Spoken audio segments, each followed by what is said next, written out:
আসসালামু আলাইকুম ওরহমতুল্লাহি ওবরাকাতুহ। আলহামদুলিল্লাহি রব্বিল আলামিন ওয়াসসালাতু ওয়াসসালামু আলা সাইয়্যিদিল মুরসালিন ওয়া আলা আলিহি ওয়া আসহাবিহিল মায়ামিন ওয়া বাদ। প্রিয় দর্শক মণ্ডলী, আপনাদের প্রত্যেককে আন্তরিক অভিনন্দন জানাচ্ছি এটিএন বাংলার পর্দায় আপনাদের সকলের প্রিয় অনুষ্ঠান আরএফএল উডিডর পেজেস ইসলামী সওয়াল ও জবাব, powered by Islami bank Bangladesh PLC. সুন্দর এই আয়োজনে আপনাদের সঙ্গে আছি আমি আল আমিন খান এবং আপনাদের মাসালার জবাব দেওয়ার জন্য এটিএন বাংলার স্টুডিওতে আজকে উপস্থিত হয়েছেন খ্যাতিমান আলেমদ্বীন গুলশান সেন্ট্রাল মসজিদের সম্মানিত ইমাম শেখ ফাহিমুর রহমান হাফিজাহুল্লাহ। আসসালামু আলাইকুম ওয়া রাহমাতুল্লাহি ওয়া বারাকাতুহু। ওয়ালাইকুম আসসালাম ওয়া রাহমাতুল্লাহি ওয়া বারাকাতুহু। শেখ কেমন আছেন? আলহামদুলিল্লাহ। কেমন আছেন আপনি? আলহামদুলিল্লাহ, আপনাকে আন্তরিক অভিনন্দন জানাচ্ছি। দর্শক, এই অনুষ্ঠানের মাধ্যমে আপনারা আপনাদের জীবনের বিভিন্ন বিষয় নিয়ে জেনে থাকেন। আমাদের কাছে যে কোনো মাসালা জানতে স্ক্রিনে দেখানো নাম্বারে ফোন করে প্রশ্ন করুন। আমাদের সম্মানিত অতিথি আপনাদের মাসালার জবাব দেবেন ইনশাআল্লাহ তাআলা। আমরা প্রথমেই দর্শককে যুক্ত করছি। আসসালামু আলাইকুম, কে আছেন নাম বলে প্রশ্ন করুন। ওয়ালাইকুম আসসালাম ওয়া রাহমাতুল্লাহি ওয়া বারাকাতুহু। আমি সুনামগঞ্জ ধরমপাড়া থেকে ইউনুস বলছিলাম। জি ইউনুস ভাই বলুন। আমার তিনটে প্রশ্ন। প্রথম প্রশ্নটা হলো মুনাজাত অর্থ কি? 2 নম্বর প্রশ্ন হলো যে রাসূল সাল্লাল্লাহু আলাইহি ওয়াসাল্লাম ইস্তেকার সালাত ব্যতীত অন্যান্য সালাতের পর দু হাত তুলিয়া মুনাজাত করতেন কি? 3 নম্বর প্রশ্ন হলো যে রাসূল সাল্লাল্লাহু আলাইহি ওয়াসাল্লাম সাহাবী-কেরামরা যা করেছেন তার বাইরে নতুন কিছু করার নাম বিদআত। প্রশ্ন হলো যে আমাদের দেশে 99.99 মসজিদেই সালাতের উপর 2 হাত তুলে মুনাজাত করা হয়। ইহা বিদআত নয় কেন? আচ্ছা, অপেক্ষা করুন, আমাদের শেখ জবাব দেবেন। 3টি প্রশ্ন। হুজুর আমার কারেন্টটা চলে গেছে। আচ্ছা ঠিক আছে, আপনি লাইনেই থাকুন, আমাদের শেখ বলছেন। শেখ, মুনাজাত অর্থ কি? আলহামদুলিল্লাহ ওয়াসসালাতু ওয়াসসালামু আলা রাসূলিল্লাহ আম্মা বা'দ। আল্লাহ রাব্বুল আলামিন আমাদের সকলকে কবুল করেন, আমিন। মোনাজাত হলো দোয়া এর একটা প্রতিশব্দ, মানে দোয়া আল্লাহ রাব্বুল আলামিনের নিকট দোয়া করা, যে বিষয়টি মানে যেই কাজটা আল্লাহর কাছে ডাকা, কোনো কিছু বলা, এটাই হলো মোনাজাত।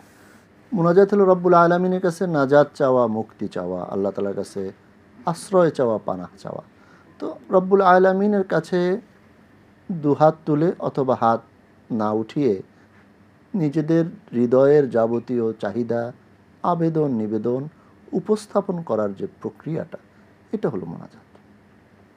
জি, পরের প্রশ্ন ছিল একই বিষয়ে প্রায়। সালাতুল ইস্তিসকা ব্যতীত রাসূল সাল্লাল্লাহু আলাইহি ওয়াসাল্লাম হাত তুলে দোয়া করতেন কিনা? সালাতুল ইস্তিসকা ব্যতীত রাসূলুল্লাহ সাল্লাল্লাহু আলাইহি ওয়াসাল্লাম হাত তুলে দোয়া করেছেন মর্মে আমরা অবশ্য বদরের প্রান্তরে দেখতে পাই যে তিনি হাত তুলে দোয়া করেছেন। আর এছাড়া আমাদের মানে যে ফরজ সালাতের পরে যেটা নিয়মিত করা হয়, এটার প্রমাণ পাওয়া যায় না, কিন্তু তিনি দোয়া করার জন্য উদ্বুদ্ধ করেছেন, এই মর্মে হাদিস দলিল রয়েছে। জি জি শেখ, পরের যে প্রশ্নটি আমাদের দর্শক করলেন, ফরজ সালাতের পরে যে হাত তুলে দোয়ার প্রচলন আছে, এটা বিদআত নয় কেন? তিনি এভাবে বললেন, আসলে এভাবে বলা যায় কিনা? যেহেতু আল্লাহ রাসূল সাল্লাল্লাহু আলাইহি ওয়াসাল্লাম বলেছেন, ওনাকে জিজ্ঞাসা করা হয়েছে আইয়ুদ দুআই আসমা, ইয়া রাসূলুল্লাহ, কোন দোয়া আল্লাহ তাআলা অধিক কবুল করেন? শ্রবণ করেন মানে কবুল করেন। নবী সাল্লাল্লাহু আলাইহি ওয়াসাল্লাম 2টা সময়ের কথা উল্লেখ করেছেন। তার ভিতরে দুবুর খামসি সালাওয়াত, 5 ওয়াক্ত ফরজ সালাতের পর, এবং জাওফুল লাইলিল আখির, রাতের শেষ অংশে। তো যেহেতু 5 ওয়াক্ত সালাতের পরে দোয়া করা নবী আলাইহিস সালাম এর পক্ষ থেকেই নির্দেশিত, সুতরাং কেউ যদি দোয়া করেন, এটাকে আসলে এই বিষয়গুলো নিয়ে কোথাও ফিতনা করা ঠিক না। কেউ যদি না করে, এটা তার ব্যাপার। কখনো যদি ইমাম করেন, কেউ চাইলে তার সাথে করতেও পারে, নাও করতে পারে, এতে কোনো গুনাহেরও বিষয় নাই। এবং এটা সাব্যস্ত বা আবশ্যক করতেই হবে এরকমও কোনো বিষয় নেই। কোথাও যদি একটা প্রচলিত থাকে এবং যদি ফিতনা না হয়, আলহামদুলিল্লাহ। আর যদি কোথাও চলতে গেলে ফিতনা হবে, সেখানে করা উচিত না। তো যেখানে যেটা চলতেছে, মানুষকে বোঝানো উচিত যে এই আমলটা নবী আলাইহিস সালাম নিয়মিত করেননি।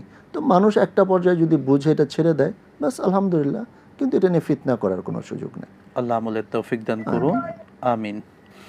শেখ, আমরা অনেকগুলো বিষয় জেনেছি মোনাজাত কেন্দ্রিক। আমরা পরবর্তীতে আরেকটি মাসালা জানতে চাই। বর্তমান আমাদের সোশ্যাল সাইডের যুগে আমরা কোনো মাসালা জানতে চাইলে কখনো কখনো জেমিনিকে, এআইকে প্রশ্ন করি। এআইয়ের মাধ্যমে ইসলামিক জ্ঞান শেখার চেষ্টা করি বা একটা মাসালা জানার চেষ্টা করি।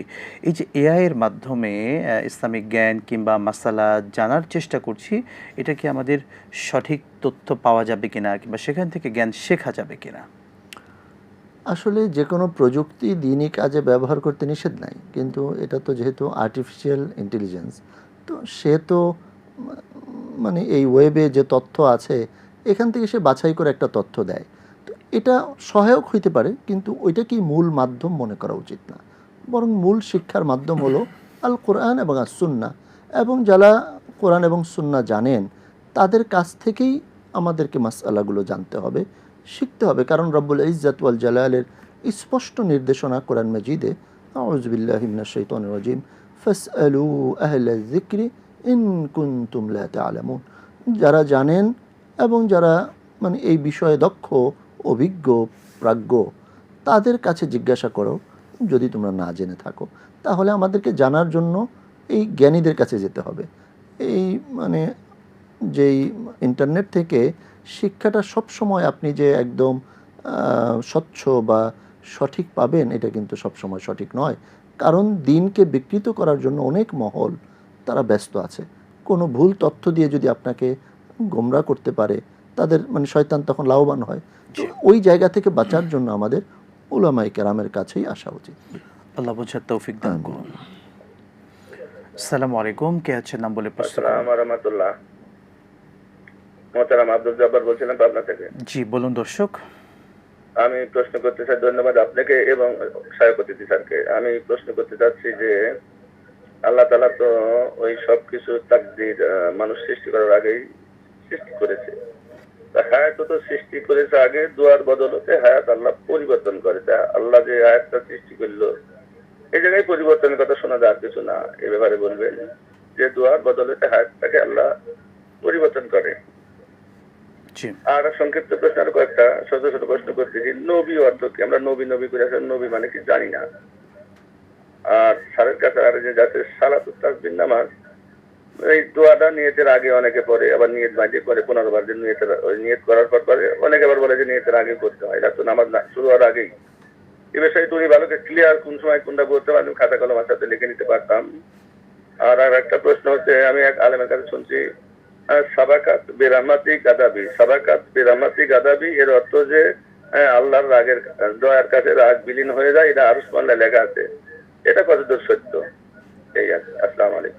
ওয়ালাইকুম আসসালাম। অনেক প্রশ্ন রেখেছেন, ইনশাল্লাহ নিয়মিত প্রশ্ন আপনি করেন। আমরা সেদিকে চলে যাচ্ছি। শেখ, দোয়া তাকদির পরিবর্তন করতে পারে যে হাদিসটি রয়েছে, তিনি আয়াতের কথা বলেছেন। আপনি এই হাদিসটিকে একটু বুঝিয়ে বলবেন। আলহামদুলিল্লাহ, এটা হলো লা ইয়ারুদ্দুল কদরু ইল্লা বিদ্দুআ। আসলে তাকদীর যেটা, এটা তো নির্ধারিত, যদিও তাকদীরের দুইটা ভাগ করেন আমাদের বিজ্ঞ উলামায়ে কেরামগণ। একটা হলো তাকদীরে মুআল্লাক, আর একটা হলো তাকদীরে মুবরাম। যেটা মুআল্লাক, এটা আবার দোয়ার দ্বারা আল্লাহ রাব্বুল আলামিন পরিবর্তন করে দেন। আসলে এটাও আপনার তাকদীরে লেখা আছে যে আপনি দোয়া করবেন, এবং সেই দোয়ার বদৌলতে রব্বুল আলামিন আপনাকে কোনো কিছু দান করবেন। আল্লাহ তাবারাকা ওয়া তাআলা এই তাকদীরটাকে গায়েব রাখার বড় উদ্দেশ্যই হলো মানুষ যেন ভালো কিছুর জন্য চেষ্টা করে। এবং আল্লাহ তাআলা এই জন্যই বলেছেন, ওয়া আল্লাইসা লিল ইনসানি ইল্লা মা সাআ, মানুষ চেষ্টা ব্যতীত কিছুই পাবে না। মানে সে চেষ্টা করবে, আল্লাহ রাব্বুল আলামিন তাকে দিবেন। এছাড়াও দেখেন, কেউ যদি মানে সহিহ হাদিসে বিভিন্ন জায়গায় এসেছে যে কেউ যদি চায় যে তার মানে ভালো হোক, তার জিকির মানে তার স্মরণ পরবর্তীতে বাকি থাকুক, সে যেন আত্মীয়দের সাথে সুসম্পর্ক রাখে। কেউ যদি চায় যে তার রিজিকে ওয়াসাআত আসুক, সে যেন আত্মীয়দের সাথে সুসম্পর্ক রাখে। তাহলে এখন যদি কেউ বলে যে না, আমি যদি আত্মীয়দের সাথে সুসম্পর্ক না রাখি তাহলে আমার রিজিক বাড়বে না, বিষয়টা এমন না। প্রত্যেকটা মানুষকে ভালোর জন্য চেষ্টা করতে হবে। তো সেই ভালোর জন্য চেষ্টারই একটা মাধ্যম হলো আল্লাহর দরবারে দোয়া করা যায়, রব্বুল আলামিন আপনি আমাকে সুস্থ রাখেন। তো ধরেন যদি আমার কোথাও অসুস্থতা থেকেও থাকে, রব্বুল আলামিন আমার ওই দোয়ার বরকতে তিনি আমাকে সুস্থতা দিবেন, এটাও আল্লাহ তাআলার এলিমে রয়েছে এবং তিনি আগেই লিখে রেখেছেন। এ কথা বলা যাবে না যে এটা মানে এই লেখা ছিল না, আমি বলার দ্বারা লিখিত হয়েছে, বিষয়টা এরকম না। সব কিছুই রব্বুল আলামিন আগেই জানেন বিধায় তিনি সব কিছু লিখে রেখেছেন। জি, জাযাকাল্লাহু খাইরান। আসসালামু আলাইকুম ওয়া রাহমাতুল্লাহ। কে আছেন প্রশ্ন করুন। আসসালামু আলাইকুম। ওয়ালাইকুম আসসালাম ওয়া রাহমাতুল্লাহ, বলুন। প্রশ্ন হচ্ছে, আমার প্রশ্ন হচ্ছে আনামা রশিদ আহমেদ মাদানী হুজুর, উনাকে অনেকদিন দেখতেছি না, প্রায় 2 সপ্তাহ 3 সপ্তাহ হয়ে গেল। তো উনাকে আবার দেখতে পাবো কিনা, বা উনি কোনো এটিএন নাই কিনা, আমি এটা একটু জানা দরকার। কারণ উনি একজন ভালো অভিজ্ঞ আলেম। উনার উত্তর এটিএন বাংলা আমি 15 বছর যাবৎ দেখি, একদিনও আর মার দেন না, হাতে কোনো কয়েকদিন বাদে। উনার উত্তর যে শ্রেষ্ঠ উত্তর আমার যতটুকু আমি বুঝি। আলহামদুলিল্লাহ। আপনি উনারে আমি পাচ্ছি না, খুব মর্মাহত। জি, আপনি এটিএন বাংলাকে ভালোবাসেন, ইসলামিক প্রোগ্রামগুলোকে দেখেন এবং আমাদের সম্মানিত ওস্তাদের কথা বলেছেন। তিনি ওমরা সফরে দেশের বাইরে আছেন। ওস্তাদ ইনশাআল্লাহ তাআলা অল্প সময়ের ভেতরেই দেশে ফিরবেন, তখন আবার নিয়মিতভাবে ওস্তাদের কথাগুলো পাবেন, শুনবেন ইনশাআল্লাহ। একই সঙ্গে আপনার জন্য দোয়া করছি যে আপনি দীর্ঘ সময় 15 বছর ধরে এটিএন বাংলার এই পরিবারের সঙ্গে যুক্ত আছেন দর্শক হিসেবে। আল্লাহ তাআলা আপনাকে উত্তম প্রতিদান দান করুন। আমরা পূর্ববর্তী যে প্রশ্নগুলো ছিল শেখ, নবী শব্দের অর্থ কি? সংবাদ বাহক বা বার্তা বাহক, নবী যিনি নামা নিয়ে এসেছেন তিনিই নবী। এবং যে কোনো সংবাদ বাহককেই নবী বলা যাবে না। শরীয়ী পরিভাষায় নবী হলেন যাকে রব্বুল ইজ্জত ওয়াল জালাল বাছাই করেছেন এবং মানব জাতির কল্যাণের জন্য প্রেরণ করেছেন। জি, জাযাকাল্লাহু খাইরান। প্রিয় দর্শক শ্রোতা, এটিএন বাংলার পর্দায় আপনারা দেখছিলেন আপনাদের প্রিয় অনুষ্ঠান আরএফএল উডিডোর প্রেজেন্স ইসলামী সওয়াল ও জবাব, powered by Islami bank Bangladesh PLC. সময় হলো ছোট্ট বিরতি, সঙ্গেই থাকুন, ফিরছি ইনশাআল্লাহ।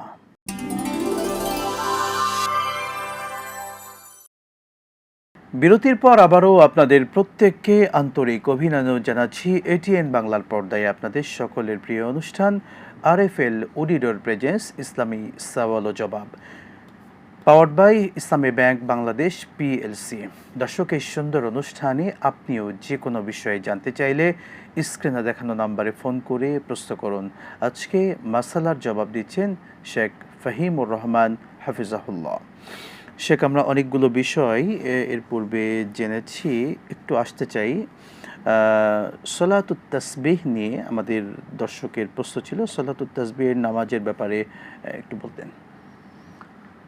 সলাতুত তাসবিহ আসলে এই নামের ভিতরেই এটার অর্থটা স্পষ্ট হয়, সেটা হলো তাসবিহ এর সালাত।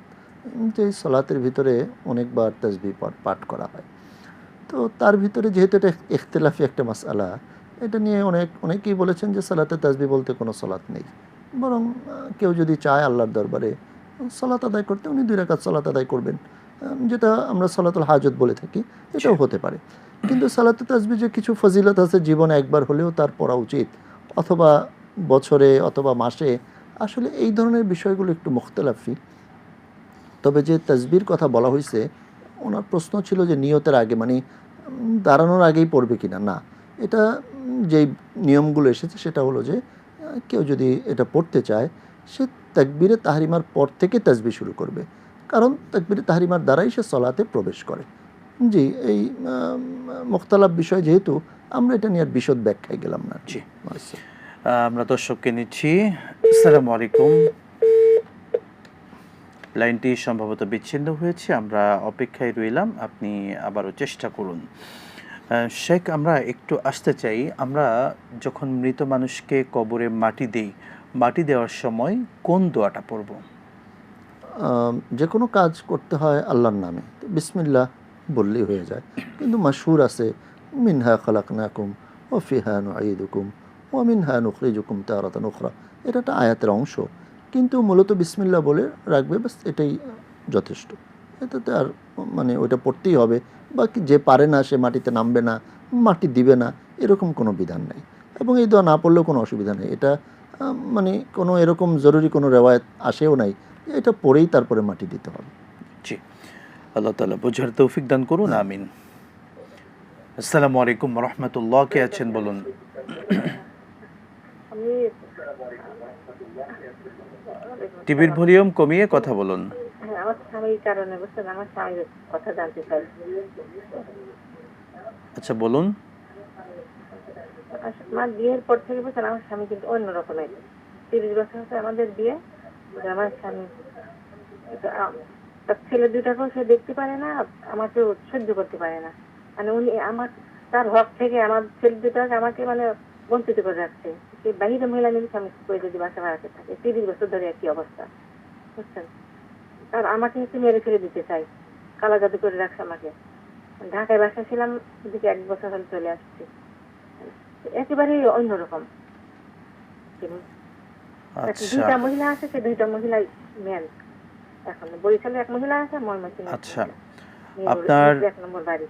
আমরা বুঝতে পেরেছি হ্যাঁ, আমাকে আপনার মেরে এই ফেলে দিতে বিষয় চায়। নিয়ে বোন আমাকে আপনাকে। মেরে ফেলে দিতে চাই জাদু করে, কালা জাদু আচ্ছা করে বুঝতে রাখছে। পেরেছি আপনাদের আমার পারিবারিক। চোখ অপারেশন করছে 1.5 মাস, 3 মাস হচ্ছে।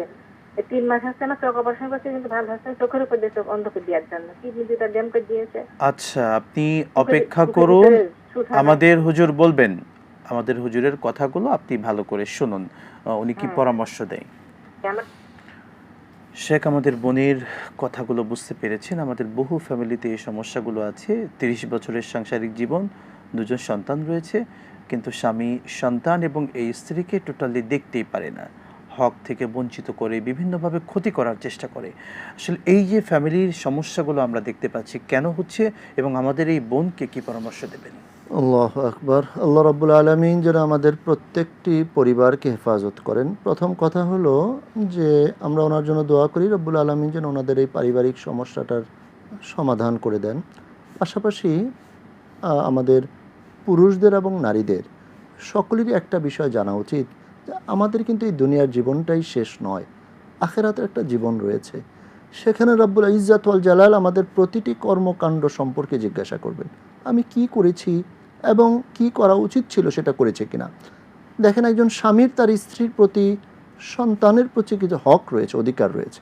এবং রাসূলুল্লাহ সাল্লাল্লাহু আলাইহি ওয়াসাল্লাম বলেন, আলা কুল্লুকুম মাসউলুন আন রাইয়াতি, তোমাদের প্রত্যেকেই দায়িত্বশীল, আর প্রত্যেকেই তার দায়িত্ব সম্পর্কে আল্লাহর দরবারে জিজ্ঞাসিত হবে। তো সেই দায়িত্বের ক্ষেত্রে কিন্তু পরিবারের প্রধান যিনি, তিনি সেই পরিবারের সার্বিক বিষয়ে আল্লাহ তাআলার দরবারে প্রশ্নের সম্মুখীন হবেন। এই জন্য প্রত্যেকটি পুরুষের যারা বিবাহ করেছেন তাদের সেই পরিবারের ব্যাপারে সচেতন হওয়া। কারো একাধিক সংসার থাকতে পারে, সকলের ব্যাপারে কিন্তু আদল ইনসাফ করতে হবে। আর এভাবে এই যে দীর্ঘদিন তার সাথে যোগাযোগ না রাখা, যদি কারো কোনো নারীর সাথে সুসম্পর্ক মানে না রাখতে চান, অথবা আপনাকে স্ত্রী হিসাবে না রাখতে চান, সেখানে একটা শরীয়তেরও বিধান রয়েছে, দেশের প্রচলিত আইনেও বিধান রয়েছে, সেটার দিকে আপনার যাওয়া উচিত। কাউকে ঝুলিয়ে রাখা, তার উপর জুলুম করা, বা এই যে বিভিন্ন ধরনের অন্যায় পন্থা, জাদুর পন্থা অবলম্বন করা, এটার দ্বারা কিন্তু যারা এই সকল পদক্ষেপগুলো নেন তারা কিন্তু তাদের দুনিয়াও নষ্ট করছেন, আখিরাতও নষ্ট করছেন। হয়তো দুনিয়া সাময়িক আমরা বুঝতে পারছি না, কিন্তু রব্বুল আলামিনের দরবারে কিন্তু কঠিন শাস্তির সম্মুখীন হতে হবে এই সকল বিষয়গুলোর জন্য। আরেকটা বিষয় আমাদের প্রত্যেকেরই জেনে রাখা উচিত যে যারা এই জাদুকর, গণক, জ্যোতিষীর কাছে যান, তারা কিন্তু যাওয়ার সাথে সাথে শিরকে নিমজ্জিত হয়ে যান, এবং এটা শিরক আকবার। এর দ্বারা আপনার ঈমান নষ্ট হয়ে যাচ্ছে। আপনি আখিরাতে নাজাত পাওয়ার কোনো সুযোগ নেই যদি আপনি তাওবা ইস্তেগফার না করেন। আল্লাহ তাআলা যেন আমাদের সকলকে বুঝার এবং আমাদের প্রত্যেকের নিজ নিজ পরিবারের প্রতি যত্নশীল হওয়ার, তাদের হকগুলোকে যথাযথভাবে আদায় করার তৌফিক দান করেন। আমিন। আসসালামু আলাইকুম রহমতুল্লাহ, কে আছেন দর্শক নাম বলে প্রশ্ন করুন। জি, আসসালামু আলাইকুম হুজুর। ওয়ালাইকুম আসসালাম রহমতুল্লাহ, বলুন। জি হুজুর, আমার প্রশ্ন হচ্ছে, যখন আমার পিরিয়ড হয় তখন হচ্ছে একদিন স্পটিং দেখা দেয়, তারপরে 2 দিন থাকে না, তারপরে আবার মানে রেগুলার শুরু হয়। তাহলে কি আমি এই 2 দিন নামাজ পড়বো কি পড়বো না, একটু কাইন্ডলি বলেন হুজুর। আচ্ছা আপনি অপেক্ষা করুন, আমাদের শেখ বলবেন। আমাদের বোনের প্রশ্ন নিঃসন্দেহে শেখ বুঝতে পেরেছেন, বলবেন। আমাদের মা বোনদের জন্য যে বিষয়টি আছে, ওনাদের মাসের কিছুদিন ওনারা রক্ত দেখেন, তখন ওনারা সলাত এবং সিয়াম থেকে দূরে থাকবেন, মুসহাফ স্পর্শ করা থেকে দূরে থাকবেন। তো এক্ষেত্রে আমাদের এই যেহেতু ভিন্ন ভিন্ন মা বোনদের জন্য কিন্তু ভিন্ন ভিন্ন একটা মানে তাদের সে অভ্যাস আর কি। তো এক্ষেত্রে যখনই আপনি ব্লাড দেখবেন তখন থেকে আপনার দিন শুরু হবে আর কি। হতে পারে অল্প এসেছে, তারপর বন্ধ হয়ে গেছে, আবার 1-2 দিন পর আবার শুরু হয়েছে। এটা যদি আপনার রুটিন হয়, তাহলে রুটিন অনুযায়ী আপনি এটাকে হিসাব করে রাখবেন। তারপর সেই রুটিন যখন আপনার মানে পরিষ্কার হবেন, তখন থেকে আবার আপনি গোসল করে তারপর সালাত আদায় করা শুরু করবেন। আর কিন্তু যদি এটা আপনার হঠাৎ হয়েছে অসুস্থতার মতো, তাহলে কিন্তু আপনি ওই হঠাৎ হলে যখন আবার পরিষ্কার হয়ে যাবেন, তখন আপনি সালাত আদায় করতে পারেন। কিন্তু আপনি দেখলেন কি এক মাস হয়েছে, পরের মাসও একই অবস্থা হয়েছে, তার মানে এটা আপনার একটা রুটিন বা অভ্যাস হয়ে গেছে। তখন কিন্তু আপনি প্রথম ব্লাড দেখা থেকে শুরু করে একদম ব্লাড শেষ হওয়া পর্যন্ত আপনি সালাত থেকে, সিয়াম থেকে বিরত থাকবেন। আল্লাহ সুবহানাহু ওয়া তাআলা আমাদের তৌফিক দান করুন। দর্শক শ্রোতা, এটিএন বাংলার পর্দায় আপনারা উপভোগ করছিলেন আপনাদের প্রিয় অনুষ্ঠান আরএফএল অডিটর প্রেজেন্স ইসলামী সওয়াল ও জবাব, powered by Islami bank Bangladesh PLC. সময় হলো আরও একটি ছোট্ট বিরতি, সঙ্গেই থাকুন, ফিরছি ইনশাআল্লাহ।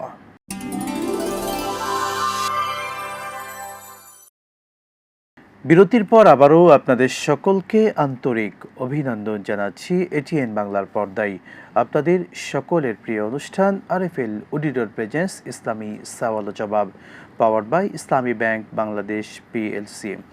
প্রিয় দর্শক মণ্ডলী, আপনাদের এই প্রিয় অনুষ্ঠানে আপনিও যে কোনো মাসালা জানতে চাইলে স্ক্রিনে দেখানো নম্বরে ফোন করে প্রশ্ন করুন। আজকে অতিথি হিসেবে আপনাদের প্রশ্নের জবাব দিচ্ছেন শেখ ফাহিমুর রহমান হাফিজাহুল্লাহ। আসসালামু আলাইকুম, কে আছেন দর্শক? নাম বলে প্রশ্ন করুন। আসসালামু আলাইকুম। ওয়ালাইকুম আসসালাম ওয়া রাহমাতুল্লাহ। বলুন। এদের কি হাফেজা বানানো উচিত যাবে কিনা? প্রশ্ন আবার বলবেন বোন। মেয়েদের কি হাফেজা বানানো যাবে? আচ্ছা। 2 নম্বর প্রশ্ন হচ্ছে, কোরআন হেফজ করার চেয়ে কি অর্থ বুঝে পড়া আমলের গুরুত্ব কতটুকু? আচ্ছা, বুঝতে পেরেছি। অপেক্ষা করুন, শেখ বলবেন ইনশাআল্লাহ।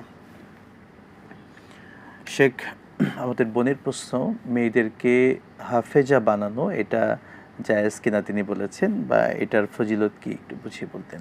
আলহামদুলিল্লাহ, মেয়েদের জন্য হাফেজা হওয়াটা এটা অবশ্যই অনেক ভালো। কারণ একজন মা যদি হাফেজা হন, তিনি তার সন্তানদেরকেও কোরআনে হাফেজ বানানোর জন্যই চেষ্টা করবেন। এবং এটা মানে যদি কোথাও সুযোগ থাকে, তাহলে সেই পর্দার সাথে সে যদি হাফেজা হয়, এটা তার জন্য অবশ্যই কল্যাণ বয়ে আনবে। কারণ রব্বুল ইজ্জত ওয়াল জালালের পক্ষ থেকে কিয়ামতের দিন জানানো হবে, নবীজি বলেন, ইকরা ওয়ারতাকি, তুমি তিলাওয়াত করো আর আরোহণ করতে থাকো।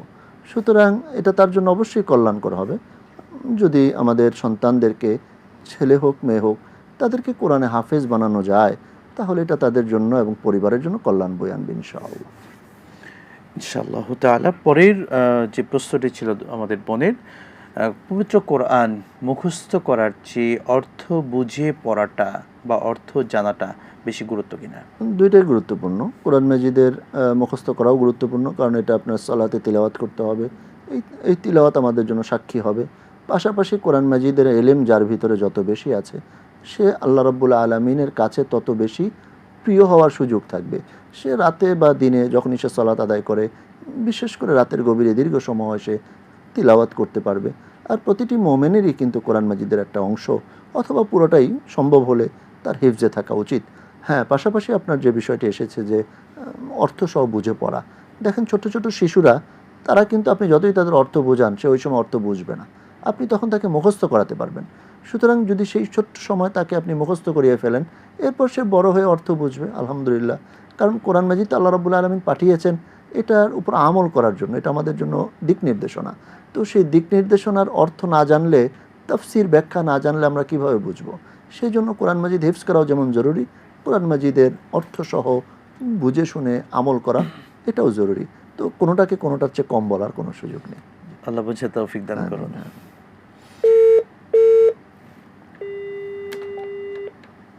লাইনটি সম্ভবত বিচ্ছিন্ন হয়েছে, আপনি আবারও চেষ্টা করুন দর্শক, ইনশাল্লাহ আপনি যুক্ত হতে পারবেন।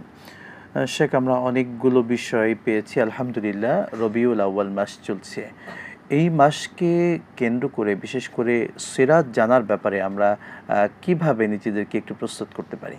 আলহামদুলিল্লাহ, অত্যন্ত সময়োপযোগী একটি প্রশ্ন। রবিউল আউয়াল মাস যখনই আসে, তখনই কিন্তু মোমেনের হৃদয় নবী প্রেমে আরও বেশি উদ্বেলিত হয়। এবং একথা সত্য যে যদি এভাবে বছর বছর আমরা অন্তত এই মাসটাকে কেন্দ্র করেও সিরাতের আলোচনা বা চর্চাটা না করি, তাহলে কিন্তু এই সিরাত চর্চাটা হারিয়ে যাবে। আমাদের পরবর্তী প্রজন্মের দিকে যদি আমরা লক্ষ্য করি, দেখব যে তারা অনেকেই কিন্তু নবী আলাইহিস সালামের জীবনীর ছোট অংশও জানে না। এই যে একটা মানে এই জ্ঞান থেকে দূরে থাকা, এটা কিন্তু আমাদের জন্য অবশ্যই অ্যালার্মিং। এই জন্য আমাদের সকলের উচিত যে রবিউল আউয়াল মাসটাকে গনিমত মনে করা।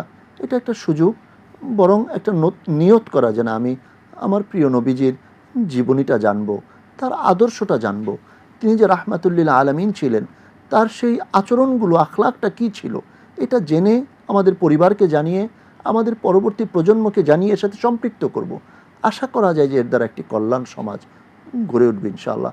নবী আলাইহিস সালামের জীবন অনেকগুলো দিক ছিল, শুধুমাত্র ব্যক্তিগত নয়, পারিবারিক, সামাজিক, রাষ্ট্রীয়, ওনার এই দিন প্রতিষ্ঠা, ওনার এই সরকার পরিচালনা, বিভিন্ন সেক্টর রয়েছে। এগুলো আমাদের উচিত কি, ওনার জীবনী নিয়ে এত গবেষণা হয়েছে এই এত শত শত বছর, তারপরেও দেখেন নতুন নতুন দিগন্ত উন্মোচিত হচ্ছে। তো রব্বুল ইজ্জত ওয়াল জালাল এই জন্য প্রিয় নবী সাল্লাল্লাহু আলাইহি ওয়াসাল্লামের স্মরণটাকে উচ্চকিত করেছেন, করবেন। সেই লক্ষ্যেই কিন্তু আমাদের উচিত হলো নবী আলাইহিস সালামের জীবনীকে অধ্যয়ন করা, জানা এবং অন্যকে জানানোর ব্যবস্থা করে দেওয়া। আল্লাহ তৌফিক দান করুন। সকলকে আল্লাহ তৌফিক দান করুন। আসসালামু আলাইকুম ওয়া রাহমাতুল্লাহ। কে আছেন বলুন দর্শক? ওয়ালাইকুম আসসালাম ওয়া রাহমাতুল্লাহ। প্রশ্ন করুন বলুন। ওয়ালাইকুম আসসালাম ওয়া রাহমাতুল্লাহ। হুজুর, আমি খুলনা থেকে বলছি। আমার একটা প্রশ্ন, বাবা রিটায়ার্ডের পর বাবার যে এককালীন টাকা, এই টাকাটা সে কি জীবিত অবস্থায় ছেলে মেয়েদের ভাগ করে দিতে পারবে? আর এই টাকাটা ধরেন 40 লাখ টাকা বাবা মা কেমন পাবে, আর এক ছেলে আর 2 মেয়ে কেমন পাবে, আমাকে একটু বলবেন। বোন, আপনি সহ সকল দর্শকদের উদ্দেশ্যে আমরা একটু বলতে চাই, আসলে বাবার সম্পদ, সেটা জমিজমা হোক কিংবা টাকা পয়সা হোক, এই সংক্রান্ত বিষয়গুলো টেলিভিশনের মাধ্যমে অল্প সময়ে আপনাকে বুঝিয়ে দেওয়া সম্ভব নয়। আপনি নিকটতম বিজ্ঞ আলেমের শরণাপন্ন হবেন, তিনি আপনাকে ইনশাল্লাহ বিস্তারিতভাবে বলবেন। আমরা মূল যে বিষয়টি জানবো যে বাবা জীবিত থাকতে সন্তানদেরকে সম্পদ দিতে পারবেন কিনা, এই বিষয়ে আমাদের শায়েখ বলবেন। শেখ, এই বিষয়টি জানতে চাই। জি জি, প্রথম কথা হলো যে বাবা যদি জীবিত থাকতে সম্পদ দেন, এটা শরীয়তের দৃষ্টিতে নিষেধ নাই, কিন্তু এটা বোকামি। অনেক সময় বাবা বিপদে পড়ে যান। এই জন্য জীবিত থাকতে আল্লাহ তাআলা সম্পদের এই বন্টনের নিয়মটাই রেখেছেন, মৃত্যুর পরে ওয়ারিসদের ভিতরে বন্টন হবে। হ্যাঁ, যে তিনি চাকরি করতেন, সেখান থেকে তিনি একটা বড় অ্যামাউন্ট অর্থ পেয়েছেন, তিনি চাচ্ছেন যে তার পরিবার পরিজনদের মাঝে ভাগ করে দিতে। এক্ষেত্রে কোনো ওয়ারিশি বন্টন নিয়ম মানতে হবে না, এটা ওনার ইচ্ছা অনুযায়ী উনি দিতে পারেন, এক্ষেত্রে কোনো বিধিনিষেধ নাই। তবে অনেকেই যেটা ভুল করে থাকেন যে জীবিত অবস্থায় তিনি সন্তানদের মাঝে সকল সম্পদ বন্টন করে দেন, এক পর্যায়ে তিনি অবহেলিত হয়ে যান, যেটা কখনোই কোনো পিতামাতার জন্য কাম্য নয়। বরং পিতামাতা তার মতো চলতে থাকবেন, যখন তার ইন্তেকাল হবে শরীয়তের নির্দেশনা অনুযায়ী তার সন্তান সন্ততি আত্মীয় স্বজন যারা রয়েছেন তারা সেই বন্টন পেয়ে যাবেন ইনশাআল্লাহ। এবং এটাই একজন মানে বিজ্ঞ বা একজন ওয়াইজ মোমেনের কাজ। এটা একজন মোমেন, সে শরীয়তের বাহিরে তার ব্যক্তিগত ইচ্ছায় কোনো কাজ করা তার উচিত না। আল্লাহ বুঝার তৌফিক দান করুন। আসসালামু আলাইকুম ওয়া রাহমাতুল্লাহ। কে আছেন বলুন দর্শক? আসসালামু আলাইকুম। ওয়ালাইকুম আসসালাম ওয়া রাহমাতুল্লাহ, বলুন। আমার প্রশ্ন হলো, আমি মসজিদে গিয়ে ফজরের সময় মসজিদে গিয়ে দুখুলুল মসজিদ সুন্নত আগে পড়বো নাকি ফজরের সুন্নত আগে পড়বো? আচ্ছা, অপেক্ষা করুন, আমাদের শায়েখ বলবেন আর ইনশাআল্লাহ। একটা প্রশ্ন হলো, নামাজ শুরুর আগে জায়নামাজের দোয়া এবং খানা পড়াটা কি জরুরি? যদি না পড়ি তাহলে নামাজ হবে কিনা? আচ্ছা, অপেক্ষা করুন, আমাদের শায়েখ বলবেন ইনশাআল্লাহ তাআলা।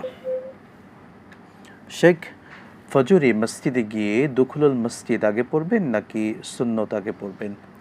ফজরের সময় মসজিদে গিয়ে যখন জামাতে শরীক হওয়ার আগে আপনার সুযোগ থাকে, আপনি যদি সুন্নাহ পড়েন, এটা আপনার তাহিয়াতুল মসজিদও হয়ে যাবে এবং ফজরের সুন্নাতও আদায় হয়ে যাবে ওই 2 রাকাতের দ্বারা ইনশাআল্লাহ।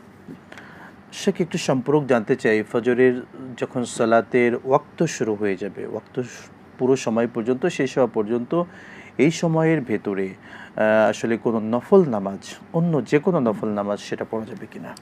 আল্লাহ রসুল সাল্লাল্লাহু আলাইহি ওয়াসাল্লাম ফজরের ওয়াক্ত শুরু হওয়ার পর ফরজ নামাজ পর্যন্ত শুধু 2 রাকাত ফজরের সুন্নাহ পড়েছেন মর্মেই আমরা বিভিন্ন হাদিসে দেখতে পাই, ওনার আমল দেখতে পাই। আর ফজরের ওয়াক্ত শুরু হয়ে যাওয়ার পরে আর কোনো নফল সালাত নেই।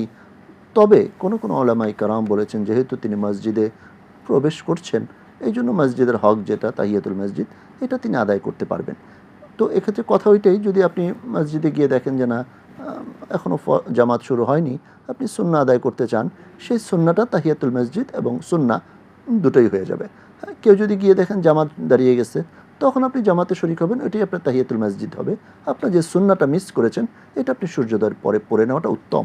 তবে যদিও হাদিস রয়েছে যে কেউ চাইলে ফরজের পরপর পড়তে পারেন, কিন্তু এটা সহিহ হাদিসের খেলাফ। সুন্নাহ হলো যে সূর্যোদয়ের পরে আপনি এটা আদায় করতে পারেন। হ্যাঁ, কখনো যদি এমন হয় যে আপনার ট্রেন বা বাস মিস হয়ে যাবে, অথবা আপনি মসজিদ থেকে বের হয়ে গেলে আর হয়তো সুন্নাহটা পড়া হবে না, সেক্ষেত্রে হয়তো আপনি পড়তে পারেন। এটা কদাচিৎ, নিয়মিত এই আমলটা করা উচিত না। জি, আল্লাহ আমলের তৌফিক দান করুন। জায়নামাজের দোয়া কিংবা সানা যদি না পড়ে সালাতের কোনো ক্ষতি হবে প্রথম কিনা? কথা হলো জায়নামাজের দোয়া বলতে কোনো দোয়া নাই। আর সত্যি কথা, কোনো কোরআন সুন্নায় জায়নামাজ শব্দটাই তো আর আরবি না, তো মুসাল্লা ধরেন, তো এটার কোনো আলাদা দোয়া নেই।